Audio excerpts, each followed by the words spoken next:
Bine v-am găsit din nou, albinuțe hărnicuțe! Astăzi facem o rețetă de bază pentru multe prăjituri și anume blat de pandișpan. Simplu și cu cacao. Ce secrete are el? Vă spun imediat!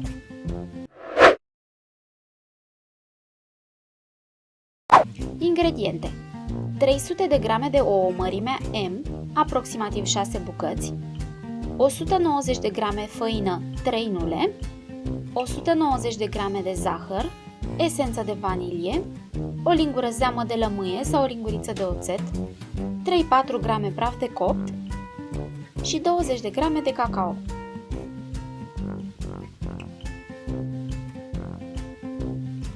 Preîncălzim cuptorul la 180 de grade Celsius.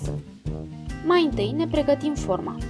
Eu am aici una cilindrică cu diametrul de 18 cm, dar înaltă de 10. Ungem cu un strat bun de unt și tapetăm cu făină. Așa trebuie să arate la sfârșit. Se poate folosi în schimb și o formă clasică de tort de 22 de centimetri. Acum mă ocup de varianta simplă și pentru asta amestec făina cu 3 grame de praf de copt. Praful de copt nu este obligatoriu la această variantă. Afânarea se face în principal prin mixarea ouălelor, dar este o poliță de asigurare. Vă sfătuiesc să-l folosiți, mai ales dacă sunteți începători. Acum, separăm cu grijă albușurile de gălbenușuri. Albușurile le punem într-un castron mare, încăpător și cu gura cât mai largă, iar gălbenușurile într-un castron mai mic. 6 ouă mărimea M ar trebui să aibă în total 300 de grame. Vi s-a întâmplat totuși să folosiți aceeași rețetă de uneori, să nu vă iasă la fel blatul de tort, să se lase foarte mult sau să nu fie la fel de pufos? Dacă da, să știți că poate fi și din cauza ouălelor, pentru că au fost mai mici decât trebuie sau prea mari și raportul ingredientelor a fost stricat. De aceea vă sfătuiesc să le verificați, așa. Le cântăriți întregi, apoi doar cojile și faceți diferența. Dacă aveți variații apropiate de 20 de grame, atunci adaptați și cantitatea de făină și zahăr. Astea două sunt cele mai frecvente variații. Eu cel puțin am avut de multe ori 280 de grame de ou în loc de 300. Ne pregătim să spumăm albușurile. Mai întâi un mic secret. Punem în ele o lingură de zeamă de lămâie sau o lingură de oțet. Acidul va face spuma puțin mai stabilă, astfel că la încorporarea făinii se va desumfla mai puțin. Mixăm. Dacă vreți albușuri care se înfoiază cât mai bine, folosiți ouă cât mai proaspete. Nu contează dacă sunt reci sau la temperatura camerei. După ce își măresc considerabil volumul, așa cum vedeți aici la mine, punem o parte din zahăr, așa la ochi. Nu trebuie să fim preciși de data asta. Punem câte puțin și mixăm până ce se dizolvă. La sfârșit, trebuie să ne mai rămână cam un sfert din tot zahărul. Trebuie să mai știți că gramajul de zahăr poate fi redus, mai ales dacă folosiți siropuri sau creme foarte dulci la prăjiturile voastre. Asta nu va afecta negativ blatul, ba chiar din contră. Următorul secret este că vom spuma gălbenușurile la fel ca pe albușuri. Dar, ca ele să poată încorpora suficient aer cât să merite deranjul, trebuie neapărat să le adăugăm apă. 4 linguri de apă. Peste ele mai adăugăm esență de vanilie și restul de zahăr. Începem să mixăm. Va dura un pic mai mult decât la albușuri.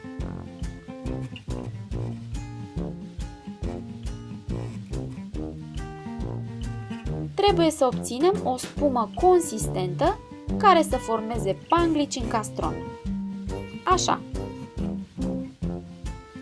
Uitați câtă pufoșenie în plus am obținut pentru blatul nostru de tort. Turnăm gălbenușurile peste albușuri.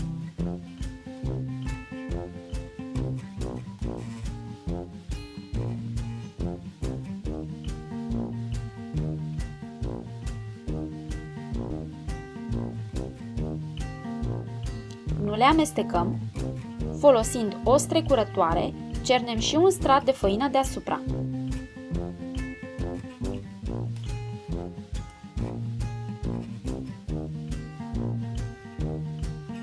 Acum începem să amestecăm. Asta este partea cea mai importantă din toată rețeta. Dacă nu suntem cu băgare de seamă, putem scoate din aluat tot aerul pe care ne-am chinuit să-l punem înăuntru până acum. Trebuie să ne mișcăm ușor, prin învăluire, nu brusc și repede. Nu așteptați să încorporați complet toată făina pe care ați adăugat-o în primă fază. Puneți altă șarjă și le încorporați pe amândouă simultan și tot așa. Trebuie să căutați orice ocazie să economisiți mișcări, pentru că la fiecare mișcare scoatem aer.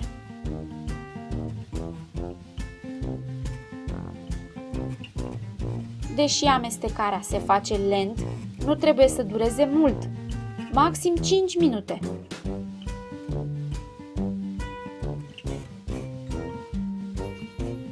Gata! Turnăm în forma de copt.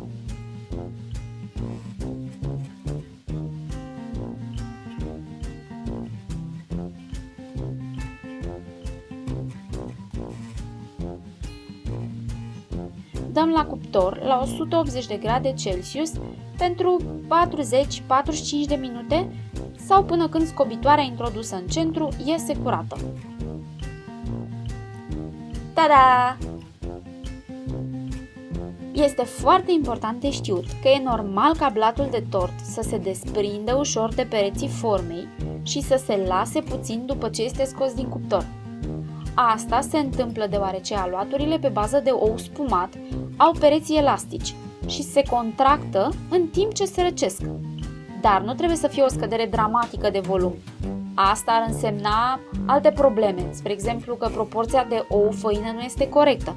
Am vorbit despre asta mai devreme. Este de asemenea important să lăsați blatul să se răcească în formă măcar 20 de minute înainte de a-l scoate, altfel iarăși se poate lăsa. Acum hai să facem și varianta cu cacao. Pentru varianta asta trebuie să scoateți 20 de grame din cantitatea de făină și să o înlocuiți cu cacao.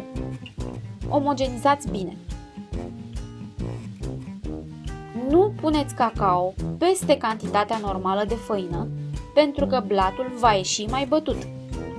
Dacă cacaoa are aglomerări, nu vă bateți capul cu ele.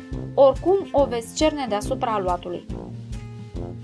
Dacă la blatul alb v-am spus că praful de copt este opțional, aici este obligatoriu și folosesc chiar 4 grame în loc de 3 și o să vedeți imediat de ce.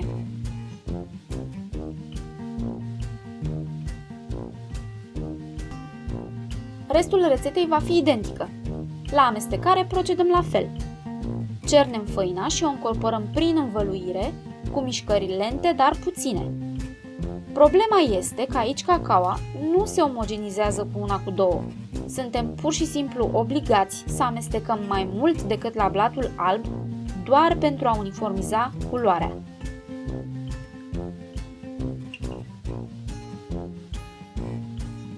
Și efectele se văd clar. 1 minut, 2 în plus de amestecare au dus la o micșorare considerabilă de volum.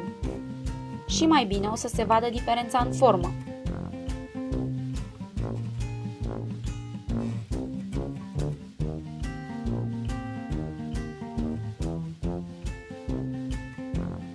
Aici aveți dovada clară a ce înseamnă să amesteci în plus. De aceea praful de copt este necesar în blatul cu cacao, ca să recuperăm din aerul pe care l-am pierdut. Coacem în același mod.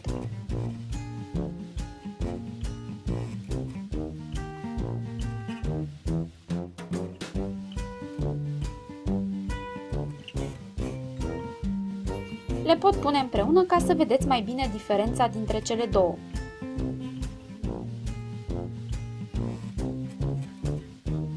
Hai să vedem și interiorul. Să începem cu blatul simplu.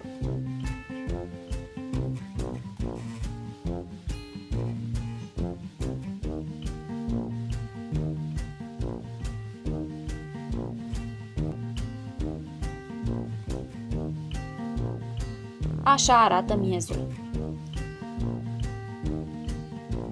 Să-l și rupem un pic.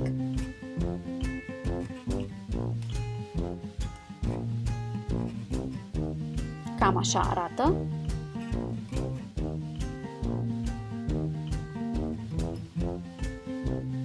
Am să vă arăt și cum tai eu foile de blat. Ca să-mi iasă o foaie perfectă, nu tai blatul dintr-o mișcare, așa, de la dreapta la stânga. Întâi doar trasez linia pe care vreau să tai, pe toată circumferința blatului.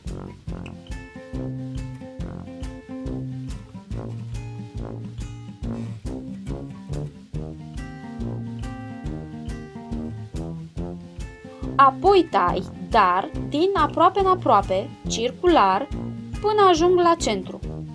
Atunci îl tai complet.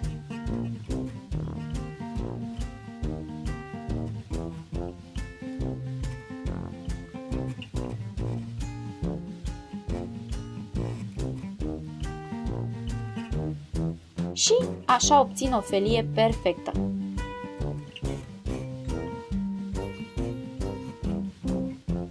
Tai toate feliile în același mod. Dacă îmi rămân foi de blat, le împachetez bine în folie și le bag la congelator, unde pot sta o lună-două fără probleme. Vizitați și rețetele mele de torturi pentru idei de creme. Vă pun linkuri la sfârșit. Cam asta a fost pentru astăzi, albinuțe drăguțe. Sper că v-a fost utilă rețeta mea. Dacă da, nu uitați să dați un like, un share și să vă abonați. Vă pup și ne vedem la rețeta următoare. Numai bine!